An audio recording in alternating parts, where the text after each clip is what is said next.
नमस्कार।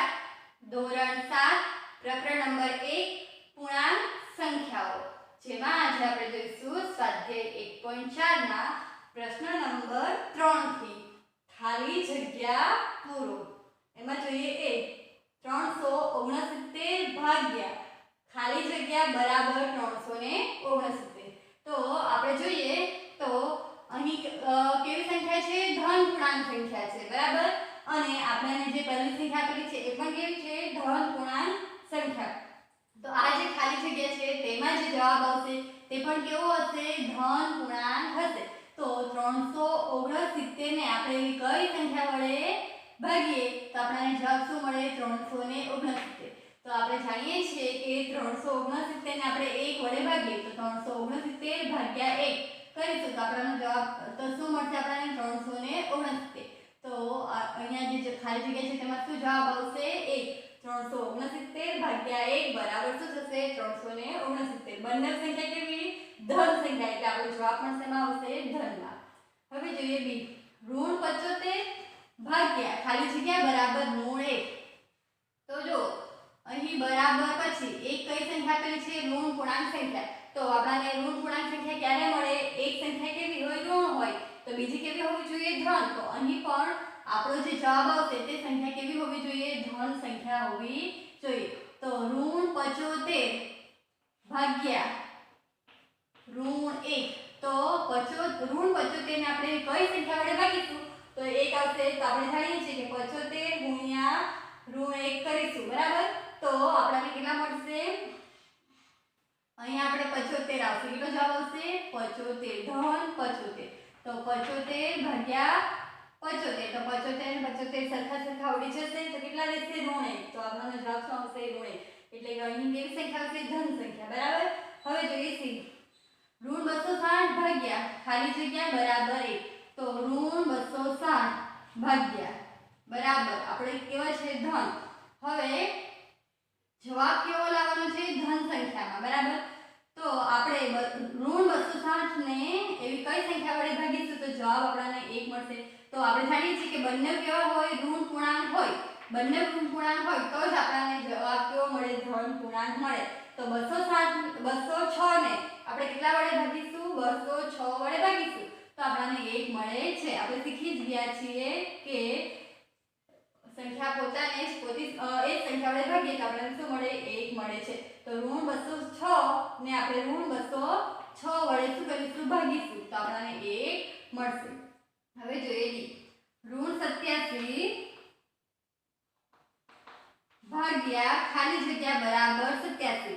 તો જવાબ કેવો લાવવાનો છે? ધનમાં। તો આ બંને સંખ્યા કેવી હશે? ઋણ હશે તો જ આપણને જવાબમાં શું મળે? ધન સંખ્યા। તો અહીં જે સંખ્યા આવશે તે શેમાં આવશે? ઋણમાં। તો ઋણ 87 ને આપણે એવી કઈ સંખ્યા વડે ભાગીશું તો 87 આવશે। તો આપણે શીખી જ ગયા છે કે ભાગાકાર માટે 1 એક એવી સંખ્યા છે તટસ્થ સંખ્યા। તો કોઈ પણ પૂર્ણાંક સંખ્યાને આપણે 1 વડે ભાગીએ તો સંખ્યા પોતે જ મળે છે। તો આપણે ઋણ 87 ને શેના વડે ભાગીશું? 1 વડે ભાગીશું, પણ કેવા? 1 ઋણ 1, કેમ કે આ ઋણ સંખ્યા છે, આ પણ ઋણ સંખ્યા છે ને આપણો જવાબ છે મળશે ધન। આપણે ઋણ 1 વડે ભાગીશું તો જવાબ કેટલો મળશે? 87। હવે જોઈએ ઈ, ખાલી જગ્યા ભાગ્યા 1 બરાબર ઋણ 87। તો જવાબ કેવો લાવવાનો છે? ઋણ પૂર્ણાંક। અને આપણને અહીં જે સંખ્યા આપેલી છે તે કેવી છે? ધન પૂર્ણાંક। તો અહીં જે ખાલી જગ્યા છે તેમાં કેવી સંખ્યા આવશે? ઋણ સંખ્યા જ આવશે। આપણે જાણીએ છીએ કે એક ધન પૂર્ણાંક અને એક ઋણ પૂર્ણાંક હોય તો જ જવાબ શેમાં મળે? ઋણ પૂર્ણાંક। તો આપણને આ જે સંખ્યા આપેલી છે તે ધન સંખ્યા છે તો અહીં જે જવાબ આવશે તે શેમાં આવશે? ઋણ પૂર્ણાંકમાં। તો આપણે કેટલા લાવવાના છે? ઋણ 87 ને। તો આપણે જાણીએ છીએ કે ભાગાકાર માટે 1 કેવી છે? તટસ્થ સંખ્યા। તો આપણે ઋણ 87 ને 1 વડે ભાગીશું તો જવાબ શું મળશે? ઋણ 87। હવે જોઈએ એફ, ખાલી જગ્યા ભાગ્યા 48 બરાબર ઋણ 1। ચાલો હવે ખાલી જગ્યા ભાગ્યા 48 બરાબર ઋણ 1। જવાબ શેમાં લાવવાનો છે? ઋણમાં। તો આ એક ધન સંખ્યા છે તો અહીં જે સંખ્યા આવશે પણ તે કેવી હશે? ઋણ સંખ્યા હશે। તો 1 ક્યારે મળે? સંખ્યાને એ સંખ્યા વડે ભાગીએ તો 48 ઋણ 48 આવશે, બરાબર। ઋણ 48 ભાગ્યા 48 બરાબર કેટલા થશે? ઋણ 1। એક ઋણ પૂર્ણાંક અને એક ધન પૂર્ણાંકનો જવાબ શું મળશે? ઋણ પૂર્ણાંક। હવે જોઈએ છીએ 20 / ભાગ્યા ખાલી જગ્યા બરાબર ઋણ 2. ચાલો તો 20 ભાગ્યા ખાલી જગ્યા બરાબર ઋણ 2. જવાબ શેમાં લાવવાનો છે? ઋણમાં. તો અહીં જે ખાલી જગ્યા છે તેમાં આપણને કેવો પૂર્ણાંક મળશે? ઋણ પૂર્ણાંક. કેમ કે 20 એ કેવો છે? ધન પૂર્ણાંક. તો 20 ને આપણે એવી કઈ સંખ્યા વડે ભાગીશું તો ઋણ 2 આવશે. તો આપણે જાણીએ છીએ કે 10 દુ 20. તો અહીં કેટલા આવશે? ઋણ 10. તો 20 ને આપણે ઋણ 10 વડે ભાગીશું તો જવાબ આપણને કેટલો મળશે? ઋણ 2. હવે જોઈએ ખાલી જગ્યા ભાગ્યા 4 બરાબર ઋણ 3. બરાબર. તો ખાલી જગ્યા ભાગ્યા 4 બરાબર ઋણ 3. જવાબ કેવો લાવવાનો છે? ઋણમાં. એટલે અહીં જે પણ સંખ્યા હશે તે કેવી હશે? ઋણ સંખ્યા જ હશે. તો એવી કઈ સંખ્યા છે કે જેને આપણે 4 વડે ભાગીએ તો 3 આવે? તો આપણે 4 ગુણ્યા 3 કરીશું તો કેટલા થશે? 4 તાલી 12. તો ઋણ 12 ને આપણે 4 વડે ભાગીશું તો જવાબ કેટલો આવશે? ઋણ 3. બરાબર. તો ઋણ 12 ભાગ્યા 4 બરાબર કેટલો થશે? ઋણ 3. એક ઋણ પૂર્ણાંક અને એક ધન પૂર્ણાંક. તો જવાબ શું આવશે? ઋણ પૂર્ણાંક. હવે જોઈશું પ્રશ્ન નંબર 4. પૂર્ણાંક સંખ્યા a અને b ની 5 જોડ લખો જેથી a ભાગ્યા b બરાબર ઋણ 3 થાય. આવી એક જોડ 6 અને ઋણ 2 છે. કારણ કે 6 ભાગ્યા ઋણ 2 બરાબર કેટલા છે? ઋણ 3. તો આપણે કેટલી જોડ બનાવવાની છે? 5 જોડ બનાવવાની છે. તો 5 જોડમાં દરેક જોડમાં શું જવાબ હોવો જોઈએ? ઋણ 3 હોવો જોઈએ. તો આ 2 છે બરાબર ઋણ 3. ત્રીજી જોડ લઈએ બરાબર ઋણ 3. ચોથી જોડ જવાબ કેવો આવવો જોઈએ? ઋણ 3. પાંચમી જોડ બરાબર ઋણ 3. ચાલો હવે આપણે શું કરવાનું છે કે a અને b ની જોડી બનાવ 5 જોડ આવી લખવાની છે કે જેથી a ભાગ્યા b બરાબર કેટલો જવાબ આવે? ઋણ 3. તો આપણે જાણીએ છીએ કે 4 ને 4 તાલી 12. તો ઋણ 12 ભાગ્યા 4 કરીશું. 12 ને 4 વડે ભાગીએ તો કેટલા આવે? ઋણ 3 આવે. બરાબર. 12 ભાગ્યા 4 આપણે જવાબ કેવો લાવવાનો છે? ઋણમાં. એટલે 2 માંથી એક તો શું હોવો જોઈએ? ઋણ પૂર્ણાંક હોવો જોઈએ. તો ઋણ 12 ભાગ્યા 4 બરાબર ઋણ 3. તો આપણને કઈ જોડી મળી? ઋણ 12 અને 4 એક જોડી મળી. હવે આપણે પાંચમો ઘડીએ બોલીએ તો 5 તાલી 15. બરાબર. તો 5 ને ઋણ 5 લઈએ અને 15 લઈએ. 5 તાલી 15. 5 ને 5 વડે ભાગીએ તો કેટલા? 15 ને 5 વડે ભાગીએ તો કેટલા આવશે? ઋણ 3 આવશે. 3 50 15. બરાબર. એટલે આપણે ઉપર જવાબ શું આવશે? 15 ભાગ્યા 5 કરીશું તો કેટલા આવશે? ઋણ 3. તો આપણે બીજી જોડી કઈ મળી? 15 અને ઋણ 5 ની. કેમ કે એક ઋણ પૂર્ણાંક તો લેવો જ પડશે. કેમ કે એક ધન પૂર્ણાંક અને એક ઋણ પૂર્ણાંક લઈએ તો જવાબ શું મળે? ઋણ પૂર્ણાંક મળે. હવે આપણે બીજી કોઈ જોડી લઈએ. ઋણ 3 આવે તેવી. તો 6 તાલી 18. બરાબર.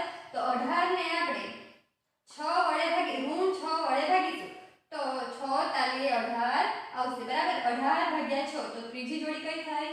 18 અને ઋણ 6 ની. બરાબર. 18 અને ઋણ 6 તો 18 ભાગ્યા 6 કરીશું. 6 તાલી તો કેટલા આવશે? 6 6 ઉડી જશે ઉપર રહેશે તે કેટલા? ઋણ 3. તો 18 ભાગ્યા 6 બરાબર શું આવશે? ઋણ 3. હવે લઈએ ઋણ 3. આપણે એક બીજી જોડી લઈએ 7 અને ઋણ 3. બરાબર. 7 ને આપણે શું કરીએ છીએ? આ બેનો ગુણાકાર કરીએ તો 7 તાલી 21. તો ઋણ 21 ને 7 વડે ભાગીશું તો જવાબ કેટલો આવશે? ઋણ 3. તો આપણને એક જોડી મળી ગઈ બીજી ઋણ 21 અને 7 ની. હવે 8 ને ઋણ 3 વડે શું કરીએ? ગુણાકાર કરીએ. 8 તાલી 24. તો કેટલો જવાબ છે? ઋણ 24 ભાગ્યા 8 કરીશું તો આપણને જવાબ મળશે ઋણ 3. એટલે એક જોડી કઈ મળી? ઋણ 24 અને 8. તો આ રીતે આપણે અસંખ્ય જોડીઓ લખી શકીએ છીએ. બરાબર. આપણે ગોખવાની જરૂર નથી. આમાં કોઈ પણ જવાબ આવી શકે પરંતુ એવી જોડી લેવાની કે જવાબ શું મળે? ઋણ 3. હવે જોઈશું આપણે પ્રશ્ન નંબર 5.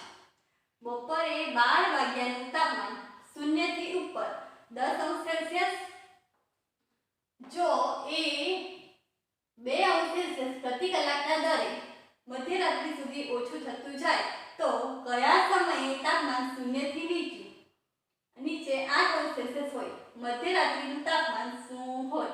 ચાલો તો પહેલા આપણે શું એક સંખ્યા રેખા દોરીએ. આ સંખ્યા રેખા દોરી બરાબર. એમાં વચ્ચે 0. હવે બપોરે 12 વાગ્યાનું તાપમાન 0 થી ઉપર એટલે 0 થી ઉપર એટલે 10 અંશ સેલ્સિયસ. આપણે જાણીએ છીએ કે 0 ની જમણી બાજુ કેટલા આવશે? ધન સંખ્યા આવશે એટલે 0 થી ઉપરનું તાપમાન એટલે કેટલું થશે? 10 અંશ સેલ્સિયસ. તો 0 થી ઉપરનું 12 વાગ્યે નું 0 થી ઉપરનું તાપમાન 12 વાગ્યાનું તાપમાન કેટલું થશે? ધન 10 અંશ સેલ્સિયસ બરાબર. કેમ કે 0 થી ઉપર છે. હવે આગળ જોઈએ. જો એ 2 અંશ સેલ્સિયસ પ્રતિ કલાકના દરે મધ્યરાત્રિ સુધી ઓછું થતું જાય. હવે શું છે? 10 અંશ સેલ્સિયસ થી એ 2 પ્રતિ કલાકે બરાબર. એટલે કે 12 વાગે કેટલું છે? 10 અંશ સેલ્સિયસ છે. તો 11 વાગે 2 અંશ સેલ્સિયસ જેટલું કે થઈ છે ઘટી જશે. તો 10 અંશ સેલ્સિયસ છે તો 2 અંશ સેલ્સિયસ ઘટી જશે એટલે કેટલા અંશ થશે? 8 અંશ સેલ્સિયસ. એવી રીતે પ્રતિ કલાકે 2 અંશ સેલ્સિયસ શું થાય છે? ઘટે છે. તો પ્રતિ કલાકે તાપમાન કેટલું થશે?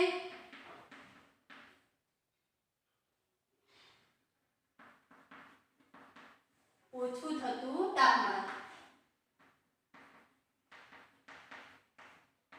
2 અંશ સેલ્સિયસ ઘટે છે એટલે આપણે લઈશું ઋણ 2 અંશ સેલ્સિયસ. તો કયા સમયે તાપમાન 0 થી નીચે? હવે આ સંખ્યા રેખા છે 0 થી નીચે એટલે 0 ની ડાબી બાજુએ બરાબર. એટલા 8 અંશ સેલ્સિયસ એટલે આપણે અહીંયા બદલાવીએ 8 અંશ સેલ્સિયસ. હવે 0 ની ડાબી બાજુ છે તો કેટલા થશે? ઋણ 8. તો 0 થી નીચેનું તાપમાન બરાબર શું થશે? ઋણ 8 અંશ સેલ્સિયસ. તો આપણે શું શોધવાનું છે? કયા સમયે તાપમાન 0 થી નીચે 8 અંશ સેલ્સિયસ થશે? તો આ બે વચ્ચેનું તાપમાન આપણે શોધવાનું છે બરાબર. તો 10 અંશ સેલ્સિયસ તાપમાને અને ઋણ 8 અંશ સેલ્સિયસ તાપમાનનો આપણે પહેલા તો શું શોધ્યા? એટલા બે વચ્ચેનો તફાવત. તો 10 અંશ સેલ્સિયસ તાપમાન અને ઋણ 8 અંશ સેલ્સિયસ તાપમાનનો તફાવત. હવે જ્યારે પણ તફાવત શોધવાનો હોય ત્યારે શું કરવાનું? મોટા પૂર્ણાંકમાંથી જ નાનો પૂર્ણાંક બાદ કરવાનો. તો મોટો પૂર્ણાંક છે 10 અંશ સેલ્સિયસ, નાનો પૂર્ણાંક છે ઋણ 8 અંશ સેલ્સિયસ બરાબર. સરખા ચિહ્ન તો શું થશે? સરવાળો 10 + 8 અંશ સેલ્સિયસ તો કેટલા થશે? 18 અંશ સેલ્સિયસ બરાબર. તો 10 અંશ સેલ્સિયસ તાપમાન અને ઋણ 8 અંશ સેલ્સિયસ તાપમાનનો તફાવત. તો આ બે વચ્ચેનો તફાવત કેટલો થશે? 18 અંશ સેલ્સિયસ તાપમાન. તો હવે આપણે 18 અંશ સેલ્સિયસ તાપમાનને આપણે શોધવાનું છે કે કેટલા સમયે તાપમાન કેટલું થશે? 8 અંશ સેલ્સિયસ.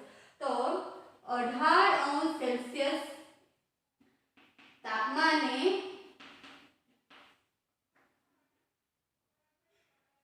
થતો ઘટાડો બરાબર શું આવશે? 18 અંશ સેલ્સિયસ તાપમાને થતો ઘટાડો.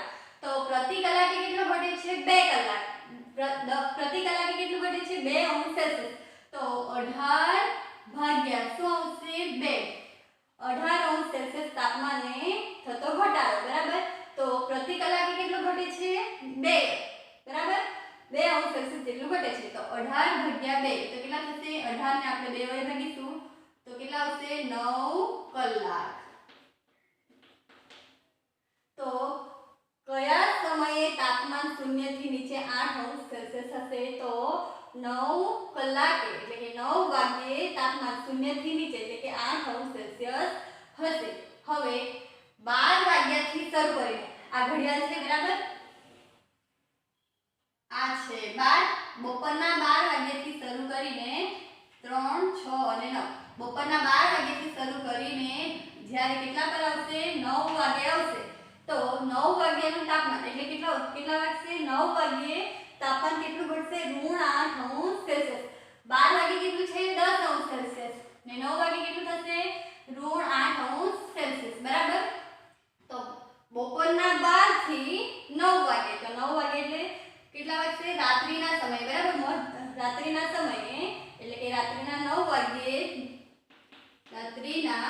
9 વાગ્યે તાપમાન કેટલું થશે? -8°C થશે. ચાલો એક જવાબ મળી ગયો આપણને કે કયા સમયે? તો રાત્રિના 9 વાગે તાપમાન કેટલું થશે? -8°C. હવે જો મધરાત્રિનું તાપમાન શું હોય? મધરાત્રિનું તાપમાન એટલે કે બપોરનું તાપમાન કેટલું છે? 10°C. તો 12 વાગ્યાથી શરૂ કરીને સાંજના 12 વાગે એટલે કે રાત્રિના મધરાત્રિના 12 વાગે, તો બે વચ્ચેનો તફાવત કેટલો થશે? 12 કલાકનો. 12 થી શરૂ કરીને ફરી 12 પર, તો કેટલા કલાકનો તફાવત થશે? 12 કલાકનો. તો બપોરના 12 થી 12 વાગ્યાથી મધરાત્રિ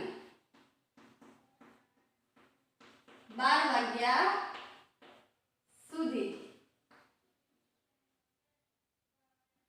સુધીનો તફાવત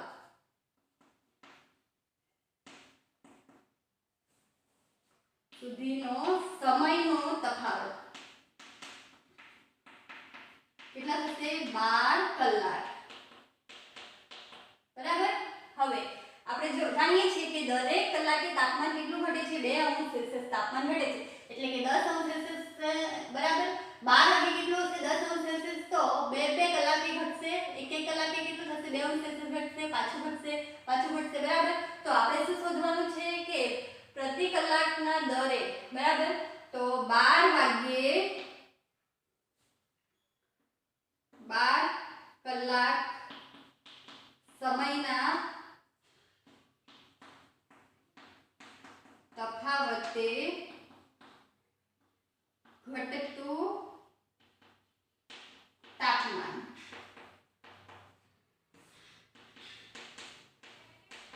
બરાબર. શું હશે? 12 કલાકનું છે ગુણ્યા 1 કલાકે કેટલું તાપમાન ઘટે છે? -2°C. તો -2°C. 12 અને 2 નો ગુણાકાર કેટલો થશે? 24. બરાબર. √°C. તો મધરાત્રે એટલે કે રાત્રિના સમયે કેટલું તાપમાન થશે? -24°C થશે. હવે આપણે શું શોધવાનું છે? મધરાત્રિનું તાપમાન. 12 વાગે કેટલું તાપમાન થશે? -24°. તો મધરાત્રિનું તાપમાન કેટલું હશે? આપણે તે શોધી કાઢીએ. મધરાત્રિનું તાપમાન. હવે મધરાત્રિનું તાપમાન આપણને કેવી રીતે મળશે? તો બપોરનું તાપમાન કેટલું છે? 10°C. બપોરનું તાપમાનમાંથી આપણે શું કરીશું? 12 કલાકનું તાપમાનને બાદ કરીશું. બેનો શું કરીશું? સરવાળો કરીશું તો આપણને મધરાત્રિનું તાપમાન મળી જશે. તો 12 બપોરે કેટલું તાપમાન છે?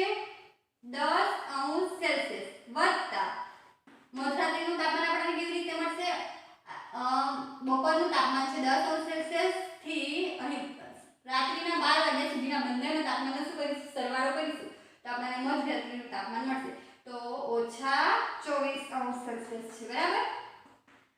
આ કેવા ચિહ્ન છે? અલગ ચિહ્ન છે. તો શું કરીશું? એની બાદબાકી 24°C. કેવા ચિહ્નો? અલગ ચિહ્નો. તો શું થશે? બાદબાકી. બરાબર. તો 10 મોટા પૂર્ણાંકમાંથી નાનો પૂર્ણાંક બાદ કરીશું તો 24 માંથી 10 જશે તો કેટલા આવશે? 14. ને મોટા પૂર્ણાંકનું ચિહ્ન, તો મોટો પૂર્ણાંક 24 છે, એનું ચિહ્ન કેટલું છે? ઋણનું ચિહ્ન છે. તો આપણો જવાબ આવશે -14°C. તો મધરાત્રિનું તાપમાન શું હશે? તો લખી દેવાનું કે મધ્યરાત્રિનું તાપમાન -14°C હશે. મિત્રો અહીં આપણે સ્વાધ્યાય 1.4 નો પ્રશ્ન નંબર 3 થી પ્રશ્ન નંબર 5 પૂર્ણ કરીએ છીએ. આપણે ફરી મળીશું નવા વિડિયો સાથે. આભાર.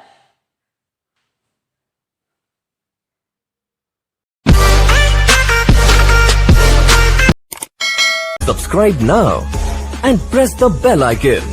Never miss an update.